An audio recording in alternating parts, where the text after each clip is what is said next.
কথায় আছে না, কাল যে রাজা আজ সে ফকির। ঠিক জ্বলন্ত বা জল জ্যান্ত উদাহরণ মমতা বন্দ্যোপাধ্যায়। গতকাল পর্যন্ত সিজার ব্যারিকেড ছিল ওনার বাড়ির যে রাস্তা, সেই রাস্তার মুখে। সাধারণ মানুষ সেখানে প্রবেশই করতে পারতো না, এবং সেখানে যেই মানুষ থাকতেন ওই গলির ভিতরে বা ওই রাস্তার দুদিকে, ওনারাও সাধারণভাবে চলাফেরা করতে পারতেন না। তাদের বাড়িতে আত্মীয় স্বজন ঘুরতে এলেও বিরাট সমস্যা দেখা দিত।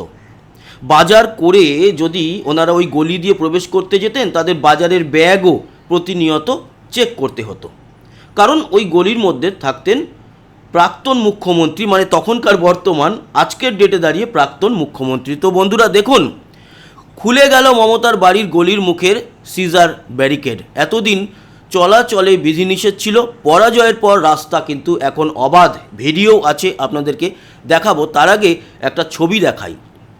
আনন্দবাজার থেকে পাবলিশ হয়েছে এই ছবিটি দেখুন। ছবিটিতে দেখানো হচ্ছে যে গতকাল 4 মে সকালের দিকেও ছিল এই ব্যারিকেড, এবং দেখতেই পাচ্ছেন পরিস্থিতি। আর আজকের এই মুহূর্তের ছবি 5ই মে, মানে সকালের পরেই খুলে দেওয়া হয়েছে সেই ব্যারিকেড। সাধারণ মানুষ যে কোনো কিছু নিয়ে প্রবেশ করতে পারছেন, এবং কোনো রকম কোনো এই যে চেকিং হতো, সেই চেকিং ছাড়াই স্বভাবতই সেখানকার মানুষজন খুশি। আপনাদের সঙ্গে ভিডিও শেয়ার করি, তারপর আরও একটি ভিডিও আছে। দেখুন এই যে ভিডিও, এই ভিডিওতেই স্পষ্ট আপনারা দেখতে পাচ্ছেন যে গার্ডরেল সরিয়ে নেওয়া হয়েছে, রাস্তার একদিকে সরে গেছে, এবং এই যে সরিয়ে নিচ্ছে যেই সময়, সেই সময়কার ভিডিও এটি আপনারা দেখতে পাচ্ছেন। এইখান থেকে যখনই প্রবেশ করতেন, এমনিতে তো আমরা বাইরের লোকরা প্রবেশই করতে পারতাম না। আরও বড় সমস্যা ছিল এখানে মৃৎশিল্পীদের বাস, পটুয়াপাড়া বলা হয়। আমরা 2011 সালের আগে একেবারে অবাধ যাতায়াত ছিল। এই অঞ্চল থেকে আমরা ঠাকুর কিনে আনতাম, বিশেষ করে কালী পুজোর সময় কালী ঠাকুর কিনতে আমরা এই পটুয়াপাড়ায় যেতাম। সেই মৃৎশিল্পীদেরও অবস্থা কিন্তু খুব খারাপ হয়ে গিয়েছিল, ঠাকুর বিক্রি হতো না, কারণ সেখানে কে কিনতে যাবে। এবং বাকি অন্যান্য জায়গাতে যে মৃৎশিল্পীরা রয়েছেন তাদের থেকে অর্ডার দিয়ে বানানো হতো, আশেপাশে অনেকেই আছে। তবে এই পটুয়াপাড়ার যে জৌলুস ছিল ঠাকুর বানানোর ক্ষেত্রে, সেটা অনেকটাই কিন্তু চলে গিয়েছিল এই সিকিউরিটি গার্ডের যে তত্ত্বাবধানে একেবারে জলে। ফলে আজ থেকে দেখুন সাধারণ মানুষ একটা উৎসাহের সঙ্গে যাচ্ছে আসছে, পুলিশরা কোনো রকম কোনো জিজ্ঞাসাবাদ, ব্যাগ চেকিং কিছু করছে না। ফলে সাধারণ মানুষের মনের মধ্যে একটা হ্যাপিনেস এসছে, এবং ওখানকার ওই ওনার বাড়ির আশেপাশের গলির যে মানুষজন তারাও খুব খুশি।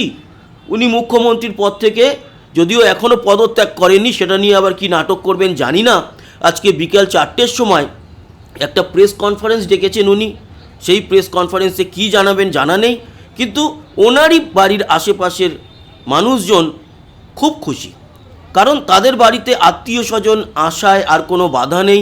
তাদের নিজের বাড়ির যাতায়াতের ক্ষেত্রে নিজের ব্যাগ চেকিং করাতে হবে না, অফিস থেকে ফেরার পথে তাকে বলে ঢুকতে হবে না, তাকে কোনো আইডি কার্ড দেখাতে হবে না এখন থেকে আর। তাই সাধারণ মানুষ খুবই হ্যাপি, এবং এটা সাধারণ মানুষের জয়।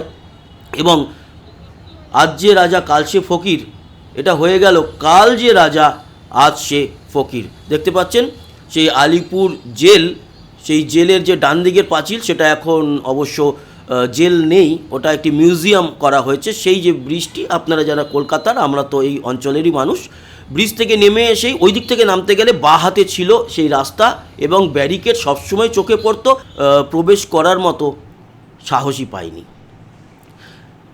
আরও একটা বিষয় আপনাদের সঙ্গে আলোচনা করব, সেটা হচ্ছে একটি রাস্তার নাম দেওয়া হয়েছিল। দেখুন, এই দেখুন মসজিদ পাড়া রোড।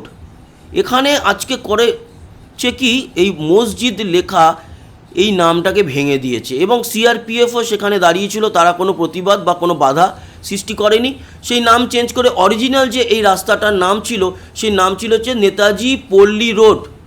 নেতাজি সুভাষচন্দ্র বসুর নামে এই রাস্তাটি ছিল, নেতাজি পল্লী রোড।